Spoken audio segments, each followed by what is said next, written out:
Okay. So good evening, everyone. I hope you all are doing great and you have been learning so much from this workshop. So let's get started. Madhur ma'am, can you please do the favor and I'm not able to share the screen?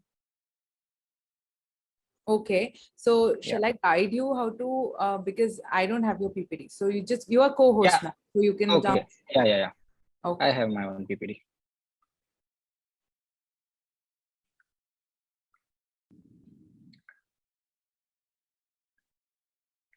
So let's start, guys. Uh, Let me start by saying that humans are fascinated by stories since ages. The quickest way to get someone interested into whatever you're saying is to say these five magic words. Let me tell you a story. And I bet they'll just lean forward and try to get very interestingly listen to what you are saying. So, a filmmaker is also a storyteller, and cinematographer is a storyteller that tells the story visually. So I have divided my sessions into following points, which is cinematography overview, cinematography 101, something which I like you to keep in mind. How's it like day-to-day life of a cinematographer in industry, and some cool stuff and cool setups that I have saw. And we'll go through the question, does film school matter? And then we'll end the session by Q&A. So if you guys have any question, please drop them down in the chat box, and then at the end of the session, I'll answer them. So let's get started. Also, I'd like to say that in this 1 hour workshop, I definitely can't teach you much about cinematography, but what I'm trying to do in this 1 hour session is to raise question in your minds that you'll get the answer for them by yourself. So that's what I am trying to do in this session. So, what is this cinematography? So, cinematography is telling stories by using, you can see that I have mentioned 4 points. So, cinematography is telling stories by using camera and lenses, colors and lighting, composition and shot sizes, as well as angles and movement. All of this do affect storytelling and they non-verbally communicate a lot. These help us deliver the emotion to the audience and get our point to them subconsciously. There is two example that I like to give you before I go very deep into this 4 points. Do you remember? I don't know if you guys have seen the OG Spider-Man movie, the one with Tobey Maguire. Yeah, I'm that old. So in that movie, when Spider-Man has a identity crisis, when Peter Parker and Spider-Man. So Mary Jane and Peter Parker were not seeing eye to eye. Also, we can say that they were not on the same page. So what the cinematographer actually did, that he abstained from shooting them both in a single frame. Whenever Peter Parker was talking, he was shot alone on a single shot, which is called one shot. And whenever the Mary Jane was talking, she was also shot separately. They were not both in the frame simultaneously. So subconsciously, we were getting the impression that, right, they are not on the same page right now. Also, another example that I'd like to give you is of Harvey Dent.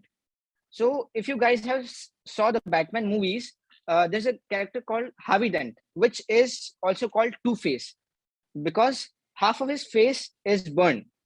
So what the filmmaker did, that whenever he had some evil intention or was about to do something evil, the filmmaker used to use block the framing in such a way that they use his burned up face whenever he was doing something evil, and whenever they wanted to portray him as a good person, or later along the line when he changed his viewpoint or something, they shot him with his good face.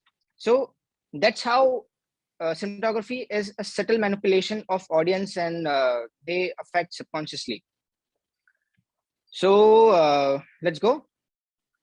So there's this quote which is very deep, inspiring, and we should always remember it. That story always comes above spectacles. You guys must have heard about Loop Lapeta movie. That movie was very good visually, but visual took over the story and we were not able to connect. So this is a very reputable guy in cinematography industry. His name is Roger Deakins. There's a quote from him that says, "There's nothing worse than out of place shot which draws attention to itself. The whole film should have unity." So you guys should always remember that story always comes first. If at any point of time a single shot is standing out, then you have failed as a cinematographer, because the story always comes first. So I'll also like to cover between what's the difference between photography and cinematography. So photography is something that can be done alone, but generally, vaguely speaking, photography is also done in teams, but majorly photographer are lone wolf. But cinematographer, they always need team. There is nothing that we can do alone. So photography is only a static image. It has only one aspect, which is space. And it is very hard to convey what we are trying to do, what we are trying to convey using only a single aspect. But where, on the other hand, cinematography is a set of moving images. In this we have two aspects, which is space as well as time. So we can frame according to the time. We can move anything, we can add anything in the frame. Like for example, if we are shooting a guy entering, and then we pan and we show the gate. So with time we show the gate, there is a new information. But in photography, we have to compose our frame in such a way that the subject and whatever we are trying to convey next are both in the same frame simultaneously. So I hope you're getting what I'm trying to say. Cinematography is therefore comparatively easier because we have another more aspect, which is time. So we can adjust our frame, we can convey more information using another aspect, which is time. So we'll cover more about the angle and more in this cinematography 101 section. So just like I said, that lenses and camera and everything affects cinematography. So let's cover how lens affect the cinematography. So you can see this image of the guy, his face expanding, right? Hello? Yes, we can see. Yeah. So you can notice how his face is expanding with the number of, you can also notice the mm. The mm is also increasing and his face is also increasing. So this is how subtly lens affect the images. Lenses are the eye through which the camera sees. It is the first thing that interact with light before the light hits the sensor. So there's this thing that called wide lens, which is used to shoot the wide uh, wide subject and wide landscape in which a subject is currently in. And there's another lens, which is close-up lens. Close-up lens are used to shoot the close-up of a subject. So you see this number, that is 24. The 24 are usually the wide lens on which we shoot the wide landscape. And in 50 or 75, 85, the more higher number, but not higher than 100, the 50 and 85 are the close-up lens on which we shoot the Jason Statham image that you are seeing, this one, which is shoot on a close-up lens. So there's this another image of this lady, which is 5 different images. This above Sahil, one, sorry, yeah, I'm interrupting, but yeah. I think you have to tell them first that what is camera and like, what are lenses, because before I going am into covering. this deep, I think they must know about the camera lenses. Like particularly, they don't know about the camera, so they're like Okay. 10-year old students. So I think you have to tell them first that what is camera. Sorry, but I'm just interrupting Yeah, you. yeah, yeah. No stress. You can just So start with that and then you can continue the whole. okay. So camera is whatever we use to shoot our moving images on. Camera can be used for photography as well as cinematography. So camera is basically an equipment that records light. It's as simple as that. And I won't get into much details about camera, because then obviously it will be very detailed for kids. So that's why. So that was the lens, and then I'll cover the camera. The camera also subtly enhance the image that we are producing, because just like I said, the camera, it has sensor which records the image. There are different kind of sensors that you can see on the left with so many red blocks. These are the different types of sensor, or you can say different type of camera for simplicity, that used to come. So using different sensor or different camera uh, have different effect on our image. Also, color and light also affect how our image is looking. So you can see in that image, that RGB and full rainbow, that all of these are evoking different emotion, as well as that rotating GIF on the, where the light is rotating on the face. See how face is turned, face is looking different according to the different lighting angle and lights. See, there's different light sources. So according to the things from which light are emitted, the light have different characteristics. So majorly we divide light into three major things. One is tungsten, which is warm light. Warm light, you can see it's like slightly orange. HMI is another example, which give cool and blue light. And this LED, which is latest technology, which gives both orange as well as blue light.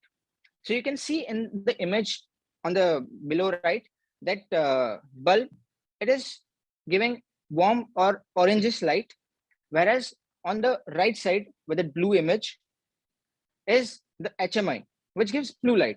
And the one which I mentioned as my favorite, it's LED, which gives all warm as well as cool light with another different effects. So warm light is generally like sun. How sunlight is, you can say that it's the same as the warm light. And the cool light, which is blue, it's used for night. So you can see in the below images on the face that the orange light is warm, and the blue light on the another photograph is blue. So there's a different lighting techniques, which is dark lighting as well as bright lighting. So dark lighting are always used for drama and suspense, horror, etc., to create some mystery, whereas the bright light are used for happy shots, beauty, sitcoms, etc. So I have given an example. There's this sitcom called Tarak Mehta Ka Ulta Chashma, which is very flatly lit, bright light. But what if we do the lighting like you can see the Joker one?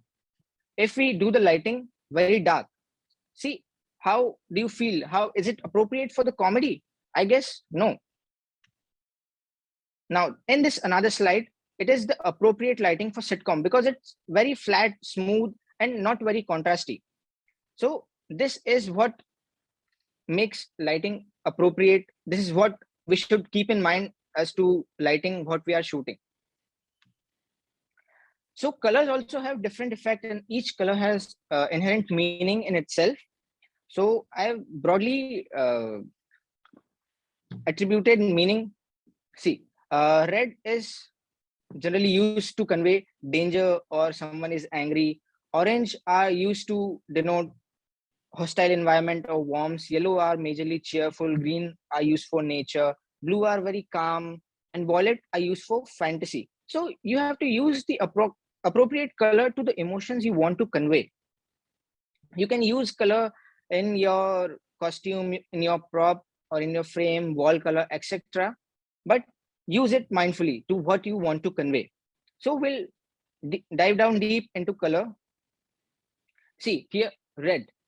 So just like I said, that red is the most attention grabbing color, and it is used to signify danger. So you can see in all of these shots that all of these are very pumped up in energy and angry, and it is conveying subconsciously danger. In orange I usually interpret as the hostile environment the character are in. See, all of these four example I have put in. The first example is BB-8, which is in a deserted island. Second one example is a Batman and Catwoman in hostile Gotham.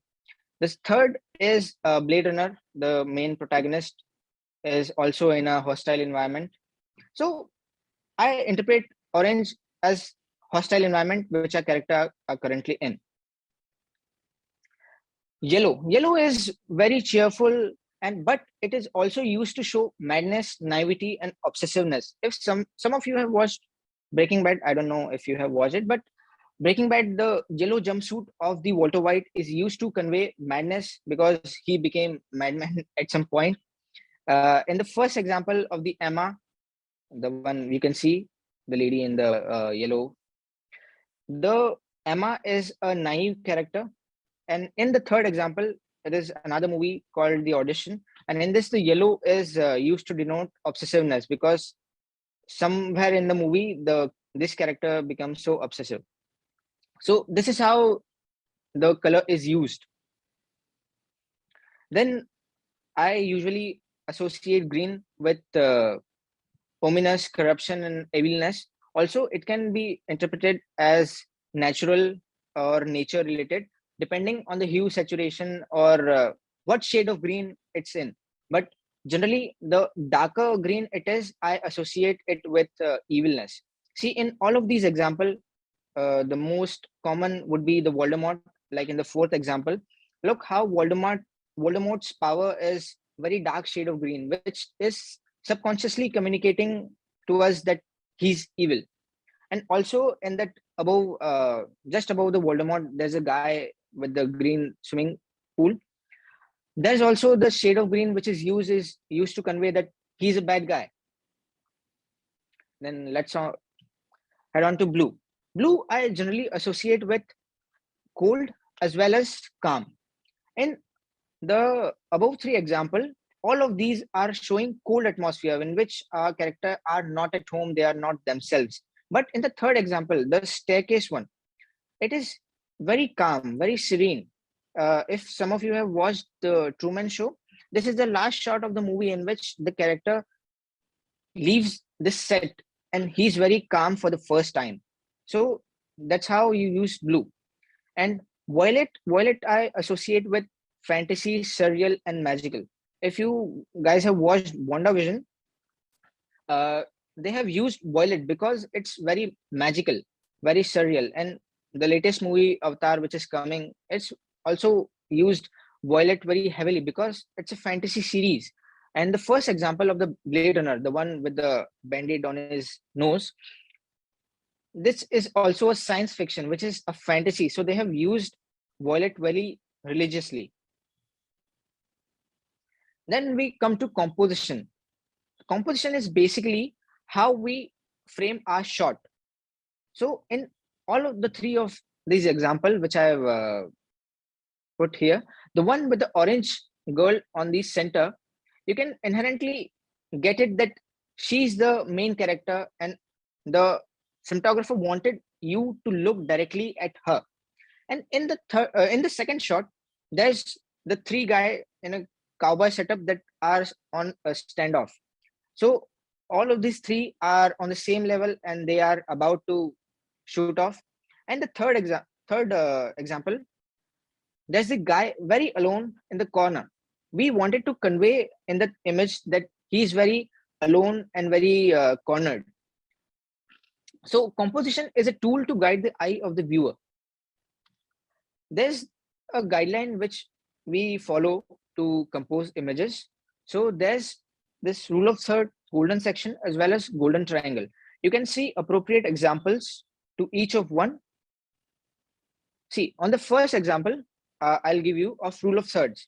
So rule of thirds is simply just draw segments in your frame, like how the frame is segmented into 9 equal parts.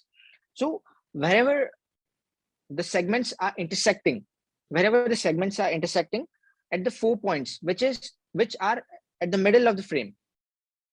So you put your subject or main character on that intersection and it will inherently look pleasurable to your eye. It is rule of third. It's just that simple. It may sound very tough or very hard by the name, but it's very simple. You just have to compose them on the intersection of the segments so it look pleasurable.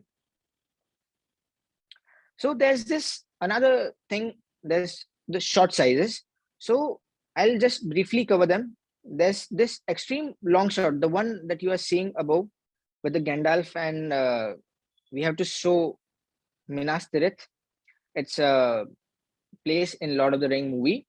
So extreme long shot are used when you want your character as well as the location to emphasize how big the location is according in respect to your subject.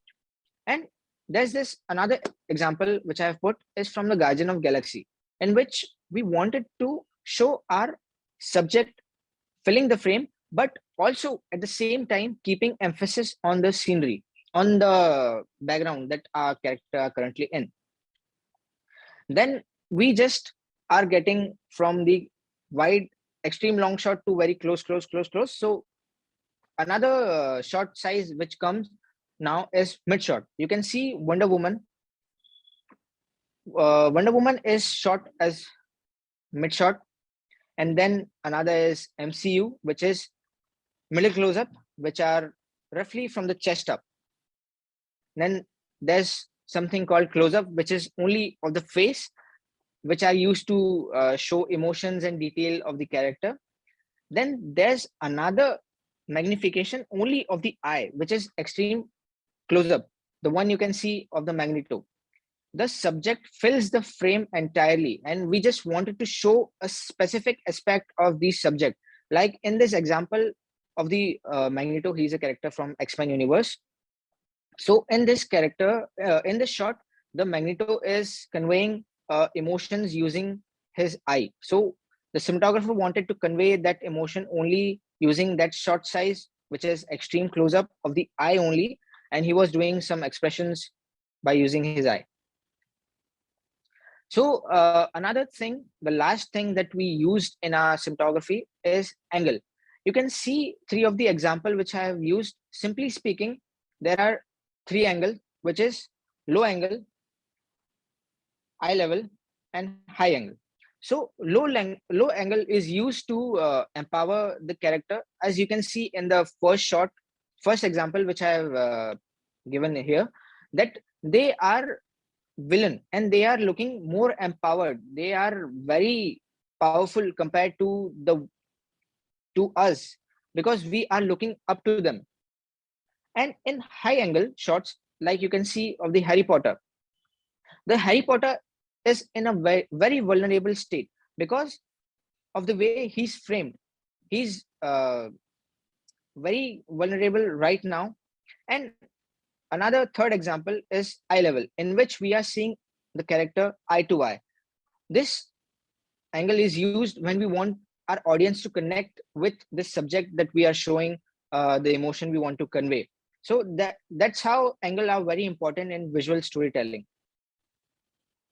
So there's another segment that I'll cover, which is something that you should keep in mind before hitting the record button.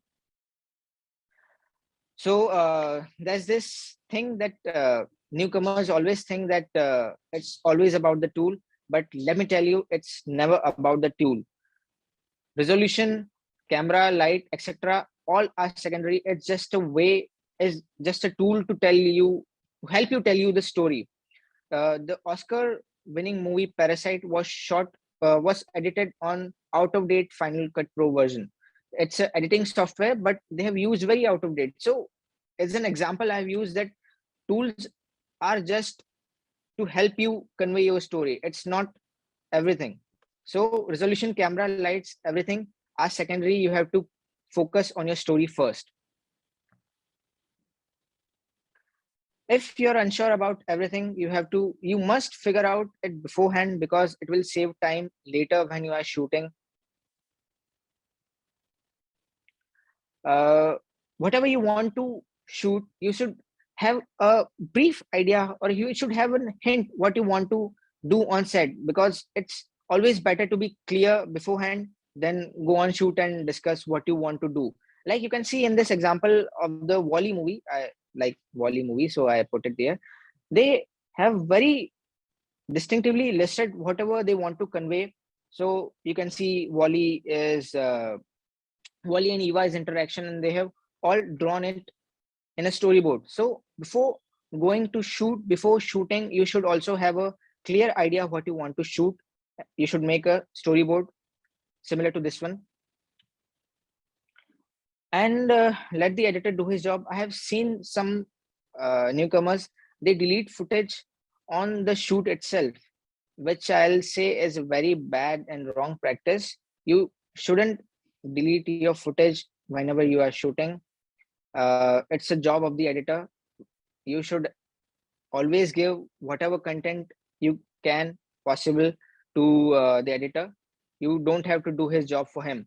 And don't cut and record very abruptly. Give 5 to 10 second of buffer to the character as well as the editor.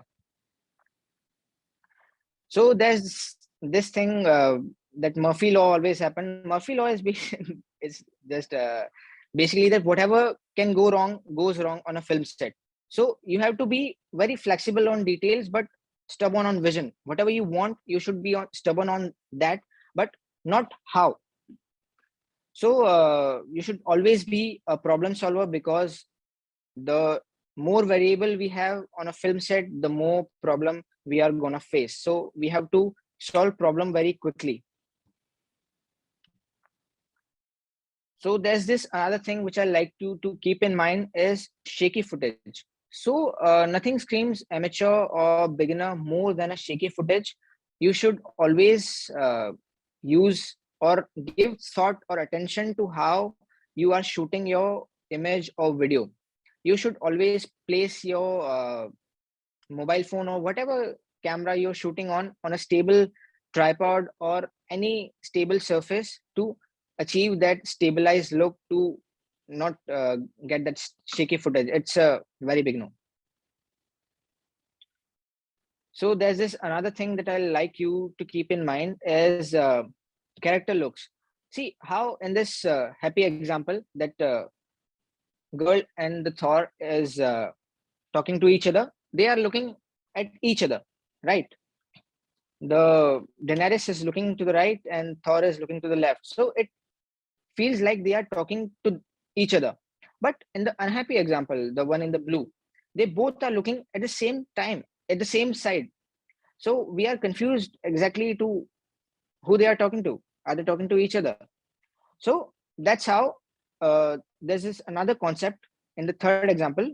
In the third example, like you can see there's this line in 180 written. So you should always keep your camera in between the line, in between the 180 written. So it will always look like your character are talking to each other. There's this another example which I recently saw. You guys must have been seeing FIFA World Cup. So in FIFA World Cup, there's always a line. Like, for example, England might be on the left side and Iran might be on the right side. So the camera are always on the this side of the line, because if we cross that line, then the goalpost will be shifted. Then audience will be confused that oh, how come Iran is now on this side? So you should always stay on one side of the line, whichever is preferable to you, and you must maintain that line. You should not cross that, because otherwise it will get shifted.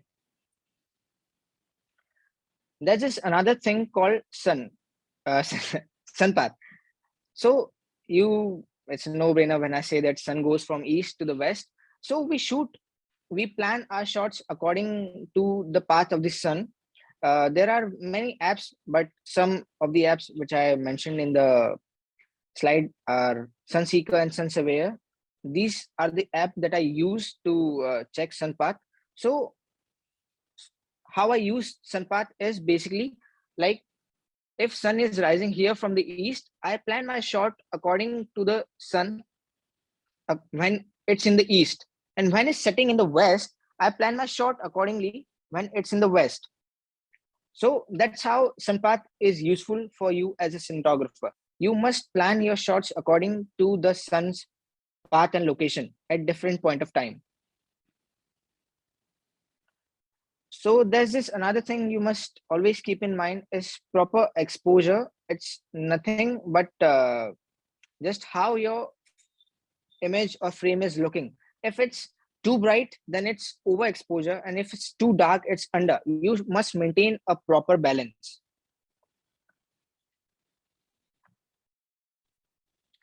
Also, there's this lighting which is very commonly used. It's called 3-point lighting, but it's nothing more than the you can see in the example,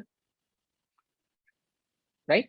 The character is in front of the camera, and key light is basically the main light that we are using. Key light is like you can see on my face. The light hitting me on the face is key light, and this is the dark part of my area. To uplift that dark part, we use something called fill light, which is very low light, which is used to uplift the dark part of my area, a dark area of my face. And there's another light which is used from the back. You can see also in the diagram. So there's the backlight which used to hit on the back of the character.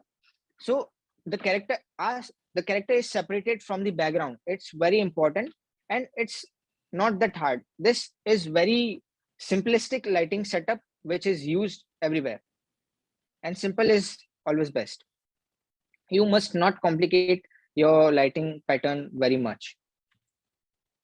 So now I'll like to show you some cool stuff and how it's like. So the steps of cinematographer is there are pre-production, post-production, production, and export. So what cinematographer does in pre-production is he decides the look and feel of the film. He decides what shot we must take, what angle.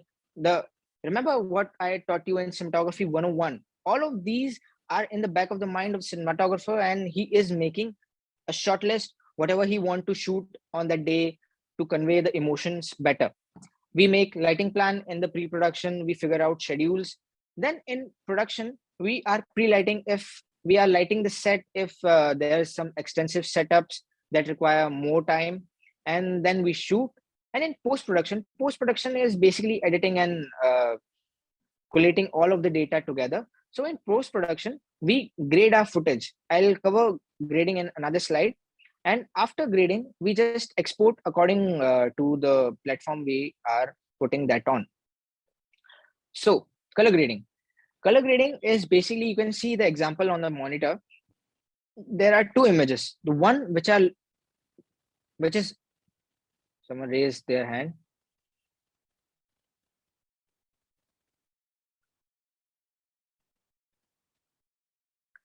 Okay, so I'll cover that later.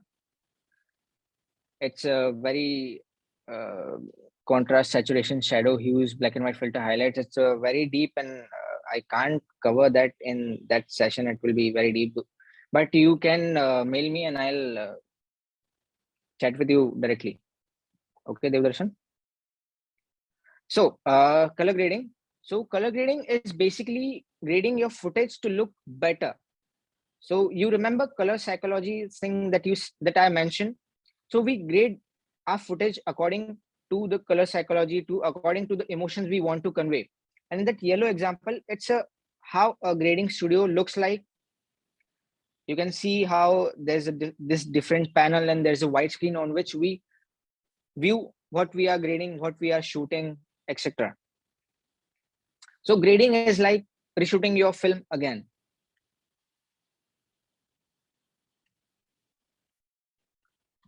So I've been asked by so many people that does film school matter. So I like to say that not entirely, you can do without one also, but I like to cover why it matter also, because you get to know so many people and you get so many contacts. You learn so much from the environments, from rather than when you are doing yourself alone, when you are finding out alone. And it gives you base. You're not out of depth on the set, and there's someone, your mail ID. I have it. I have that in my slide. I'll do that. So in film school, there are faculties which will guide you and clear your doubts. But if you want to say something, Krishna, you are raising your hand so many times. Krishna. So anyway, film school have faculty which are there to clear our doubts and teach us, which is very much next to impossible on a live film set because everyone is so busy and they are not able to guide you well. So there's this two film school which are very common and famous, SRFTI and FTII. You guys should definitely check them out. So I'd like to tell you about the cinematography team, how it's like. So the head of the cinematography team is DOP. DOP is short form for director of photography. He's the main person in the cinematography team. And then comes the first AC and the second AC. They are basically assistant. So first assistant is, someone is raising their hand. They want to say something or what? Okay, so anyway, so DOP is the main head of the cinematography department, and he's assisted by first AC as well as the second. So first AC is what lighting. Yeah, Hitesh, what you want to say something, Hitesh? Madhuri ma'am?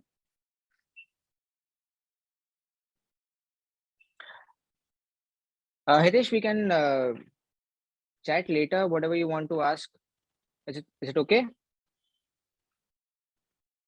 So right now I'm continuing with this only. So first assistant it is what the head of the light boys and lighting team, and second assistant is what I'm currently design is what currently my designation is. I'm a second assistant, so I handle all of the backend stuff like coordinating with the camera, the equipment, focus puller, and etc. So I just make sure that everything on the set goes smooth, and the first assistant just make sure that whatever is in front of the camera is going smoothly, and I, the second assistant, make sure that whatever is behind the camera is going smoothly. So that's how I like to tell it simplistically. So I like to show you some of the cool stuff that the this example is tilt shift effect. It is, yeah, Hitesh, tell me.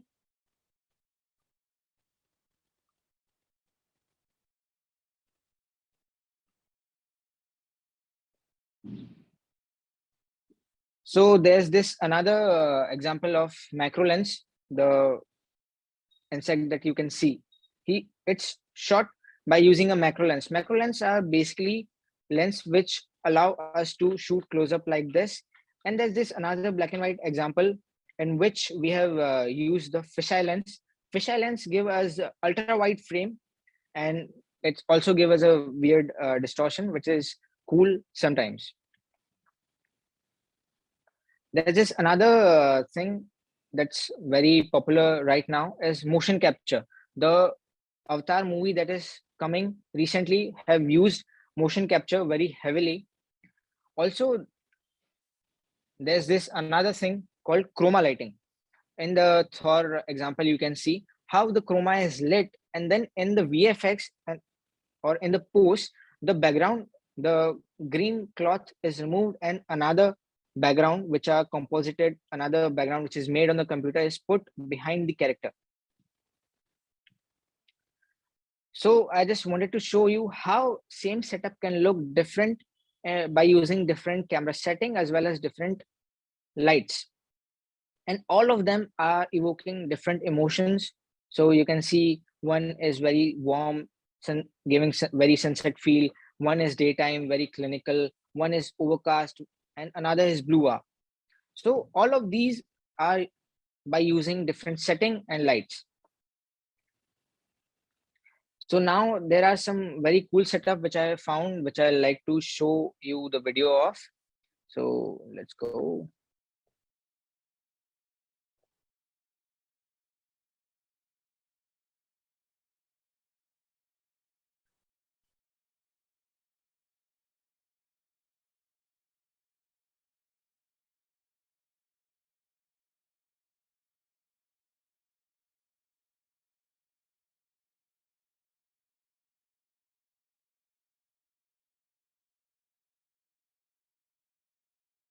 So just like you saw that video, the above was the final which the camera was shooting, and the below was the behind the scene of the camera. So in this, the cinematographer was very clear on what he wanted to show, and he did very much pre-production on the set, and each set, just like you saw whenever he was crossing the axis. So every setup are looking different and evoking different emotion and are of different time. So that's why pre-production is very important. You must be very clear on what you want to do.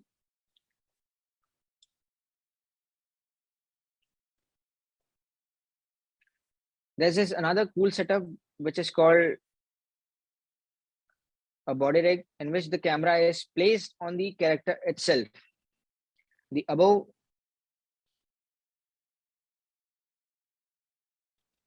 just like you can see, the above is the behind the scenes, in which you can see the camera placed on the character's body, and below is what the camera is shooting. It gives very weird but very cool effect sometimes.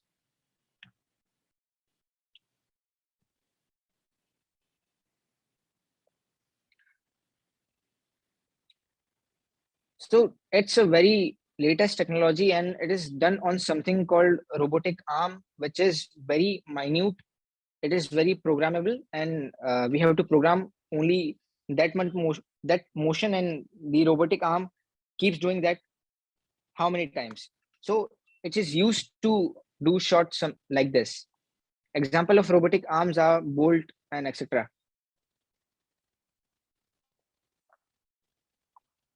So you saw how each of these 5 frames are shot differently and independently, and then they are edited together. You must see it once more.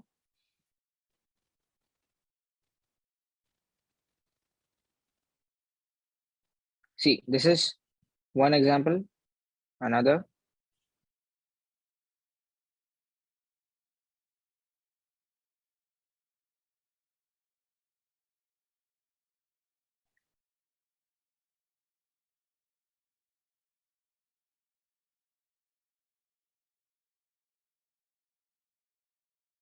So this final composition is made by individual shots edited together, and they are done on a motion control rig. So there's this another cool lighting setup I found.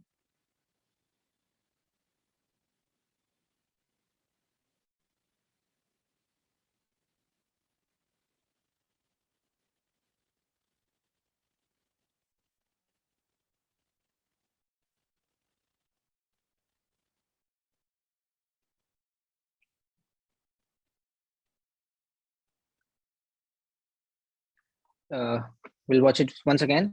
See how behind the scene the guy is rotating the lights and all. Then there's this RGB tubes which are programmed a specific lighting pattern, and they are giving us the exact effect of what a F1 driver feels. Like you can see how.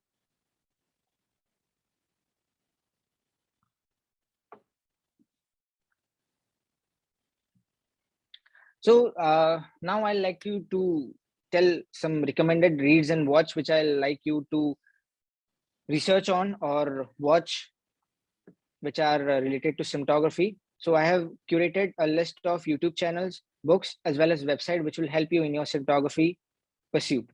So there are YouTube channels called Film Riot, which is very excellent. Studio Binder, and there's this another guy called Peter McKinnon, Artless, Pony Smasher, and Aperture Lighting. I'll share you this list if some of you want, or you can screenshot it right now, whatever works. There's then there's a book which have helped me personally is 5 C's of cinematography.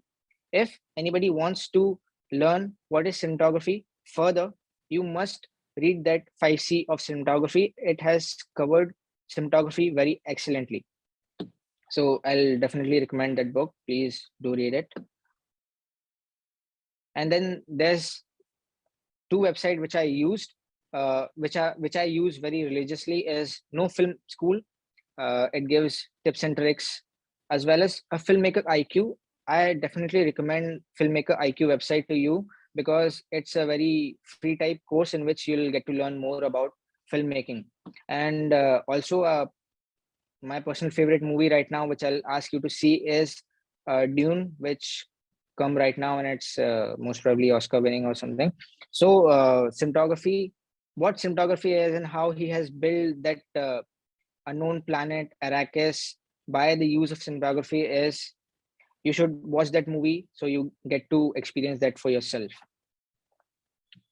So that's it from me, Hitesh, or whoever want my mail ID. There's my mail ID as well as my Instagram. I hope you guys learned something and I didn't bore you much.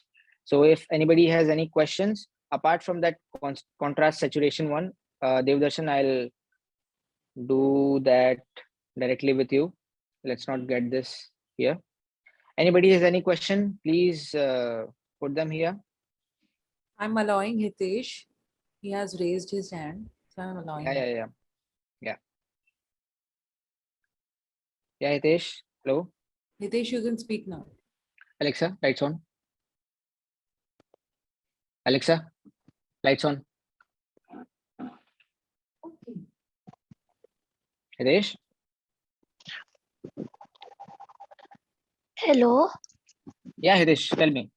Hello, sir. Sorry for disturbing you, sir. Arey, no stress at all. How are you doing? How are you? Fine, sir. I'm fine. Yeah, tell me, Hitesh. Sir, actually, my relatives has came. That was my small brother was doing this. Arey, no stress at all, Hitesh. No stress. You have any questions you want to ask me? No, in the question chat, I have sent you a message about this only. Sorry, sir. Arey, no stress, Hitesh. No stress. You don't have to say sorry. It's all right. Sorry, Okay, man. sir. Sir, where's your number, sir? What? Can I have your number, please? Okay, I can give you my number. You want to write it down? Sir, yeah, sir. I'm writing, sir. 1 second. Okay. Hitesh, where are you from? I'm from Pondicherry, sir. Oh, nice.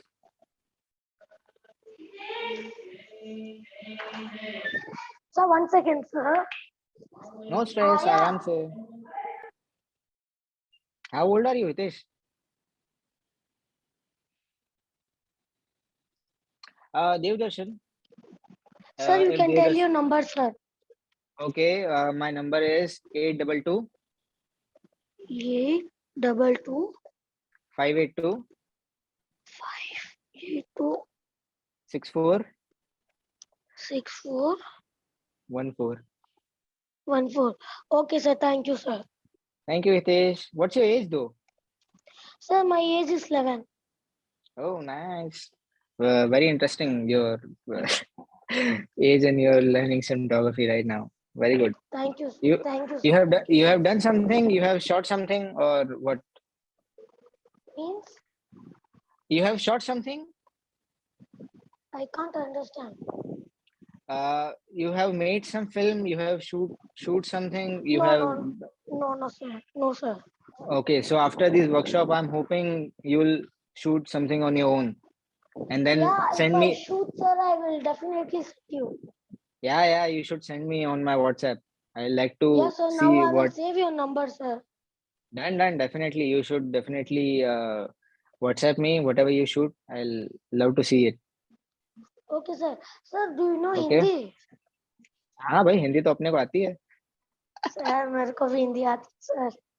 अरे इधर माधुरी ma'am ने मेरे को English बुलवा दी यार। Sir मैं भी JEE हूँ सर। अरे क्या बात है भाई, क्या बात है। नॉनवेज सब कुछ भी नहीं खाता हूँ। हम्म, अरे यार, hello. So, if anybody has any other question, Devdarshan, you have my number.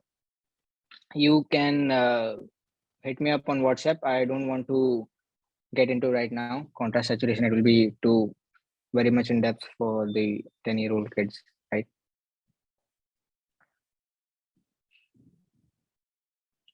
So, anybody have any other questions? No budget, sir. I don't get what you're saying.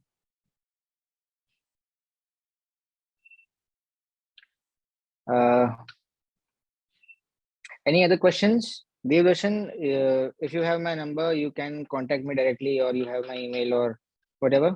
So we can do that there. Or anybody has any other questions before we end the session?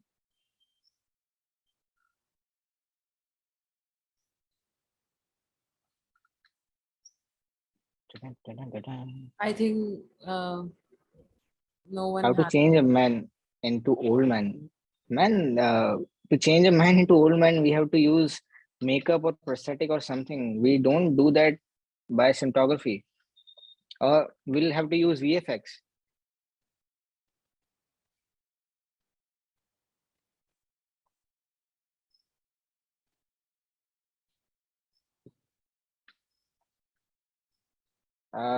Also, Devdarshan, you have written in which app is this edited? What are you talking about? What edit? I think Devdarshan, this answer was covered in the video editing session, so you can always watch that recording. So, anybody has any other questions?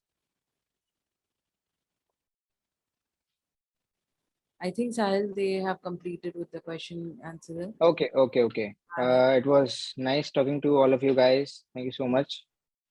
You should definitely hit me up on that mentioned mail or Instagram or my phone number if any of you want any other query. Yeah. Thank you so much, Sahil. Thank you so much, guys, for tuning in. I hope you guys learned something and I didn't bore you much. No, your PPT was very interesting. Yeah. I just wanted it to Like be a it, more even later when they are going to see the recordings, they are going to like the session. okay. Thank Sorry you for so the much. inconvenience, Sahil, and you waited. Arey, no stress. Yeah, no stress, no stress. Okay. It was my pleasure. Okay, thank you. Thank you so much. Thank you so much. Thank you so much. Bye bye, guys. Okay, bye bye.